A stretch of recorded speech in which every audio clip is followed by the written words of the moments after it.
Smana is like very outgoing, compassionate. She has lot of friends and she always has a smiling face. She is very smart girl. She was pretty good at like playing piano. One day she was sitting on the dining table and doing her homework, and suddenly she kind of collapsed.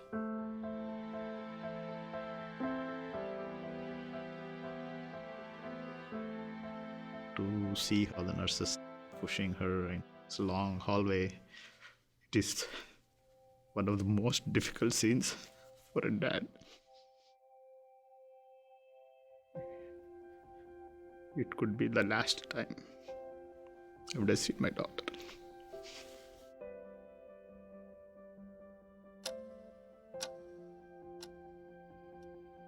That word cancer, it's kind of like a death sentence.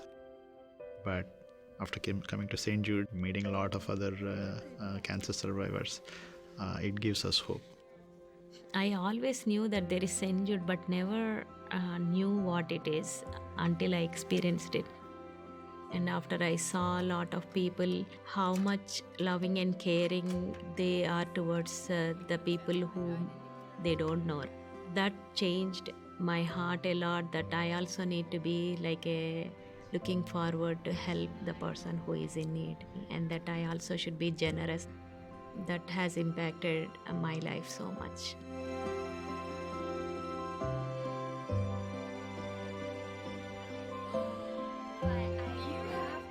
What I love about St. Jude is the people, because they're just so nice.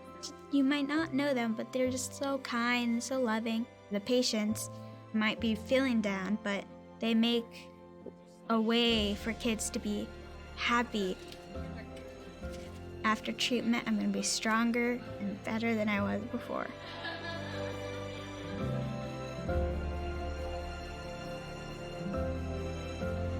Oh, we love to see you every day. Now it's time for us to say, pack up your bags, get out the door. You don't get chemo anymore. I never felt that there is something in this world who would care like this. I thank the donors. I thank St. Jude. I don't know where we would be if not for St. Jude. She beat the cancer. We are going home. Yeah.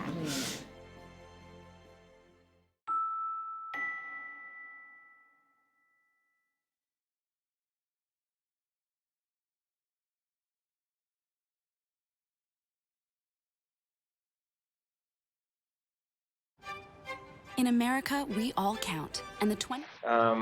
Welcome everybody, we're gonna get started. Welcome to the April 9th, Burlington, Vermont COVID-19 update. We have a few topics for you today, and we'll get right into them. First one, we want to give people an update on the Shared Streets for Social Distancing initiative. This is the initiative that began last Friday.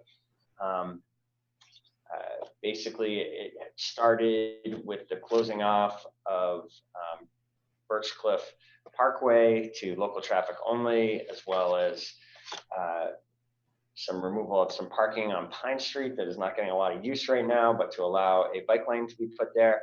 Basically, the idea of this program is to create additional places for residents of Burlington to get outside under the governor's stay home order, exercise, and do so in a way that is safe. Do so in a way that you are able to maintain 6 feet of distance between you and people from other households. And there are really three elements of this. First, there is a designating some streets as local traffic only, like we did with Birchcliff last week, and we're going to hear more about this week. There is some signage to designate other street as shared streets. So there's really no change to the traffic circulation on these other streets, but there will be signage going up to remind everyone that people that are outside, that some people are walking in the street so as to give space and distance to people who are using the sidewalk and not have people coming into immediate contact with each other. And so this signage is supposed to encourage drivers and walkers to be aware of each other on these shared corridors, even more so than usual, especially given that there's less parking, less cars on the streets in a lot of areas, and that's leading to some increase in traffic speeds. This signage is to try to make people aware of that. And then finally, a third part of this is a pretty minor part of it, and it's really, I think, pretty much confined to Pine Street, where there are some temporary parking restrictions to, again, allow that bike lane to go in there, which we see is particularly important right now if people are biking in that the bike path is under construction. And if you're trying to go along the bike path north to south, you can't do that on the path right now. So this is an initiative for everyone. It's intended for residents who need to get to the grocery store or the pharmacy, but don't have a car. It's for first responders looking for safe ways to recreate close to home. It's, this is, the idea here is to give everybody in the community more space to get outside, to do what they need to do outside when they are outside of the home, and to do so safely, mindful of the public health guidelines to try to keep a 6-foot distance between you and other households. I think we got Chapin Spencer, our director of the Department of Public Works, who has been leading this effort. And I think Chapin is going to update the public on expanded areas this coming weekend and in the days ahead that you can expect to see some changes, either the signage or the closed to local traffic only. Chapin, are you there? Thank you very much, Mayor Weinberger. It's quite warm, as you can see in the background in the south end of Burlington today. Appreciate the opportunity to talk about the Shared Streets for Social Distancing initiative. As you pointed out, Mayor, this really is for everyone, and our public rights of way are for everyone, and especially during this governor's order for stay home, stay safe. We want to make sure for residents who need to make essential trips to the grocery store or pharmacy, or to get out and recreate, that they can do so safely. So I appreciate your review here of the program design. Olivia, if you want to go to the next slide, we can talk a little bit about where we're headed. Last weekend, the feedback was very positive about the work we did on Birchcliff Parkway. We turned Birchcliff Parkway into local traffic only for the neighborhood there. And also, as the mayor referenced, remove parking temporarily on the east side of Pine Street. We are going to have these 2 designations moving forward, and we're going to look at maps momentarily. So it's really important for people to understand that the shared streets designation does not change traffic flow. It is only a designation to remind all users, including motorists, to watch out for pedestrians and other users who may be in the road, to create the safe distancing as they pass other users on the sidewalk. Next. The local traffic only streets, as the mayor touched on, really help create a further level of protection, and that by limiting traffic to just local traffic only, these streets in high density residential areas can be the safe local access that the public needs to get out safely. So signage will be going up on all of these streets, designating them either a shared street or a local traffic only street. And there will be no changes to the traffic patterns on those shared streets. The streets that are local traffic only, we are asking folks, if you are not from that neighborhood, to travel around that neighborhood. The deviations will be short and small. So as you see here, the signage really will just support what people are largely already doing, which is keeping that social distancing. And I want to say, as Director of Public Works, how much we very much appreciate the public taking this seriously and creating the distance on sidewalks and streets so that everybody is safe moving forward. Next. So what should you expect? We have plans that have, as the mayor pointed out, rolled out since last Friday. We are going to roll out tomorrow another wave of implementation of this Shared Streets for Social Distancing initiative. there will be further evolution as well. But let me go through that. This resource, if you can't see the map clearly, will be online as is shown here on the website. On the left, you'll see a close-up of the new North End of Burlington, and on the right side, you'll see the old North End, downtown, and South End. And let's go to the next slide and we can talk about the details of each. Great. So the focus for this weekend is going to be on the old North End. As we know, the old North End has some of our more dense housing stock, and the land use is such that it can be more difficult to get the social distancing as in other places of the city. So we are looking forward to implement in the old North End. You're seeing two colors here on the map. The red lines represent the shared streets that we talked about. No changes in traffic pattern, and signage up to alert all users, especially motorists, to proceed with caution as there may be pedestrians and runners, cyclists in the roadway. The blue streets are our local traffic only streets, and you'll see that we have worked to create a network of those blue streets in the heart of the old North End. Not only by placing them centrally in the old North End will we help pretty much anyone in the old North End to have relatively convenient access to this network, but they also provide connection and access up north, as you'll see, towards Manhattan Drive, where the Route 127 shared use path is located. And has been referenced previously by Parks Director Cindy White, where there has been concern from some in the public of intensity of use along the waterfront greenway. We are trying to encourage residents to get to other trails and resources in the city. And the shared use path that follows the belt line is a great and underutilized resource. So this network will help link to that. Again, you'll see here that there are links on the city's website with more information. Next. Then in the new North End, as we'll see here in a moment, all the streets are color-coded in red, which means the new North End streets will be shared streets on major arterial roadways. You're seeing the new North End on the left.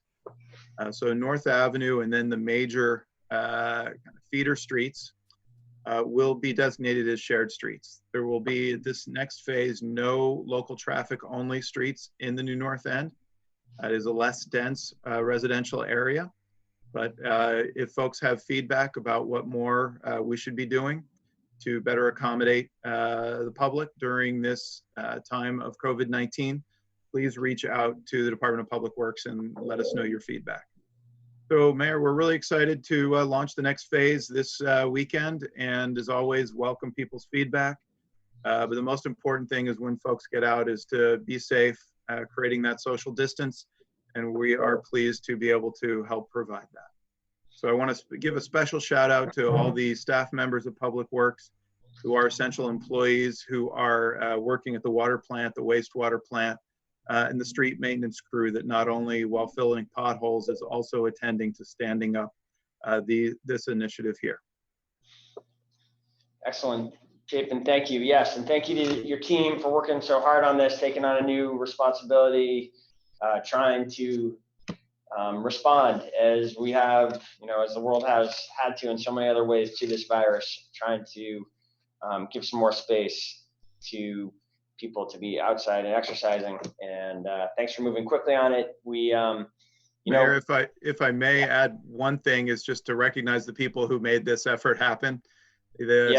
Yes, the folks with street maintenance are the ones putting this on the ground, but behind the scenes are a number of planners, engineers, and managers who have helped put this together very quickly.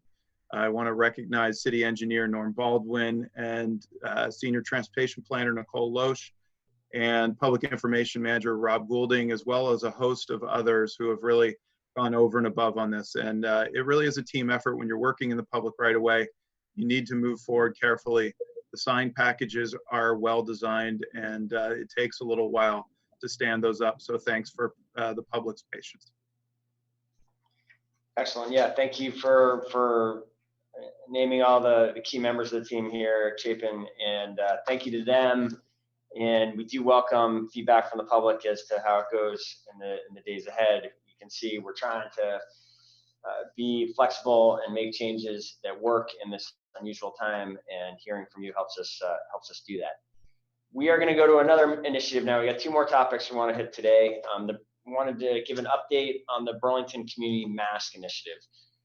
This is something we talked about last week, and that I mentioned in the State of the City on Monday, that we are trying as quickly as possible to provide masks for all essential workers who need to be leaving their home for work here in Burlington, and we are making progress towards that goal. We wanted to update you and show you that more than 1,000 of these cloth masks, these are bold denim masks that the city sourced the material for, and then we have been working with a wide variety of fabricators to get these produced. So it started out working with really volunteers and members of the Lyric Theater costume making team and the Milton Sewers Guild, and it has expanded from there to be partnerships now with larger organizations, and the production numbers are going up, and so Olivia, we could go on. We can see that more than 1,000 masks now have been made and distributed here within Burlington to a really wide range of different groups. I was down at City Market at the end of the day yesterday, and on a tour with John Teixeira of everything they've done there. They have gotten 200 masks now, and you're going to see that incorporated into what their staff will be wearing. Everything from a larger organization like that to August 1st, taking 4 of the masks for the people that are continuing to bake bread and important food for the community, and the whole other range of nonprofits and businesses that we are really relying on here in this critical time. We've got Brian Lowe in the, I almost want to say studio, but I don't think we'll ever quite think of the Burlington Public Works building as a studio, but we are in the community room here at the Burlington Public Works building, and Brian Lowe, our Chief Innovation Officer, is joining us. Brian has really been one of the leaders in this mask effort, and really worked very hard to bring it into reality. And Brian, you got some additional updates for us on this? Yes, Mayor, thank you.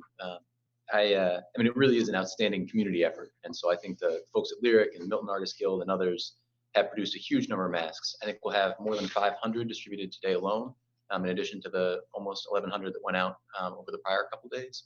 We'll continue to ramp up production on that front to try and get one to every essential worker who's working in Burlington that we can as fast as we can. If you are an essential worker in Burlington, I know there's information that I think Olivia will be putting up on the slides about how you can contact the Recovery Center, either by phone or by email. I think it's really important just to emphasize to folks who want to request masks, please do make sure to check with your organization first to make sure you're authorized to speak for your organization and making one request from your organization. It can be really confusing if we have multiple requests from the same organization and we don't want to deliver the wrong number to the organization. I think Olivia has also showed quickly there on the slide some really great photos of Vermont Teddy, who's been just an outstanding partner, helping ramp up production quickly and get these out to the community. Right now, Erin Desautel, who's a great employee in the city and used to be a nurse and a seamstress, is actually down getting additional fabric for us to keep this production going. And Lyric Theater is going to extend their hours. They'll be open from 12 to 2 on Saturday this weekend to continue putting out kits over the weekend to sewers who are interested. Excellent.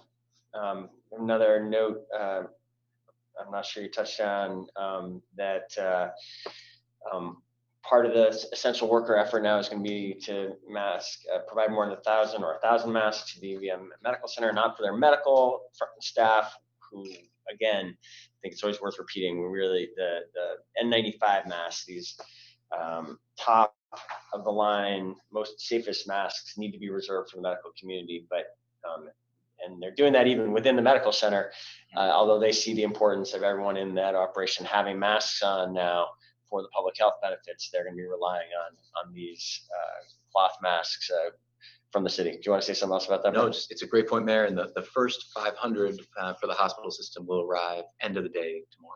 Excellent.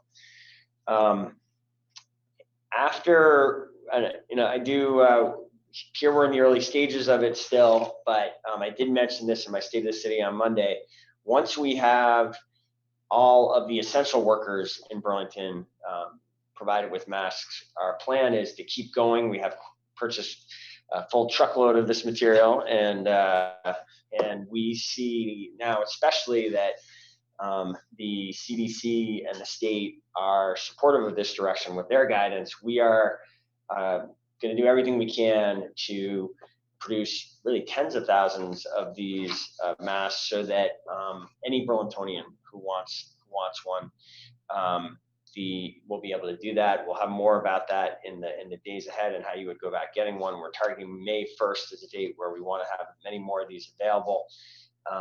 So that, and I think the significance of that date is, someday, not too far off, we don't know when it's going to be, but the governor hinted at this yesterday too. Someday we are going to have the virus suppressed enough, driven down to low levels enough that we're going to want to start finding a way to reopen parts of society. But I do think, and Brian and his analytics team has been focused on this a lot, and we're going to talk about this more next week. We're going to be living, by every appearance, it looks like we're going to have an extended period of time, which could be, as I said in the State of the City, 12 to 18 months before we're done fighting this virus. We are looking at a long period of time before there is a vaccine available. Possibly we'll get fortunate and some kind of medical therapy will come along faster that will be widespread and will change the risk this virus presents to everybody. But in the near term, it looks like we're going to have to work really hard for a long time to slow the spread of the virus, even if we get to the point, even when we get to the point that the stay-home order is being lifted. These masks are going to become even more important for community use at that point.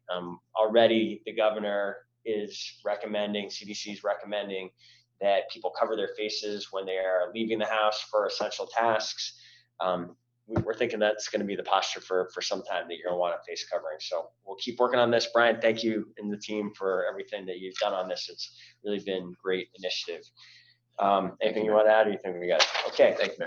Then the third and final area we want to talk about today, and then we will take some questions if there are any, is mental health needs.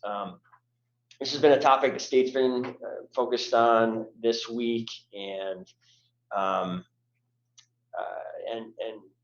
there's a lot of concern about how people's mental health is doing right now, for good reason. We're all isolating ourselves much more than we typically do. We're social creatures. We rely on interactions with other humans to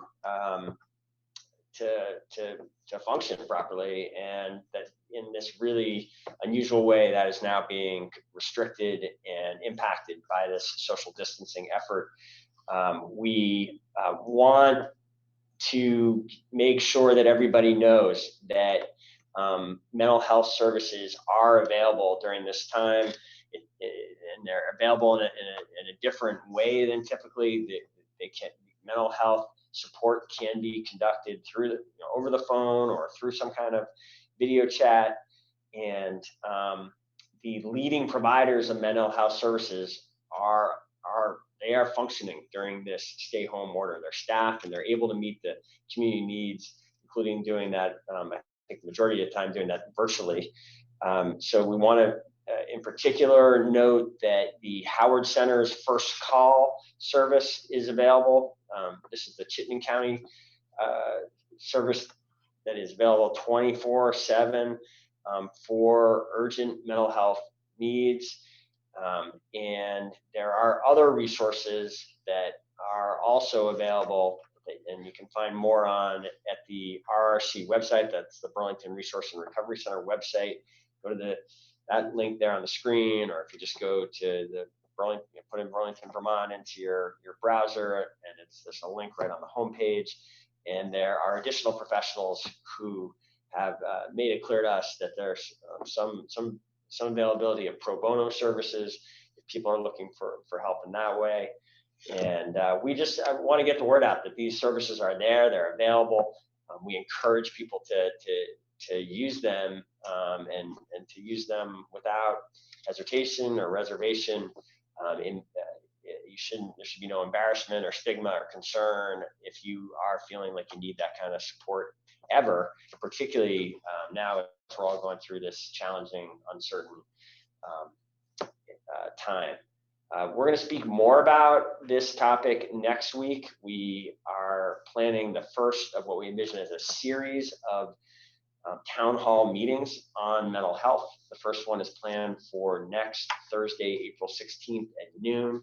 So if that's something you're interested in, mark it on your calendars. We will be releasing additional details on that event as it comes a little closer and on the RRC website.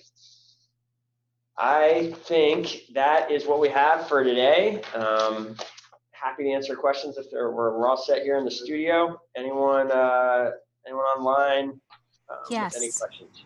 I do have one. Let me just pull it up. So this question is from Courtney Lambden at 7 Days. And she is wondering if BPD has ticketed anyone for violating the stay home order. Thanks, Courtney, for the question. I know when we had Chief Murad in 2 days ago, I think it was 2 days ago, we had not at that point. Olivia, I have not heard that we have ticketed anyone since. And Mayor, you know what? Chief Morrison is watching, and it sounds like she can chime in on this too, if that would be helpful. Excellent. Chief, welcome. Thank you for the support. Chief, 1 second. Let me unmute you here.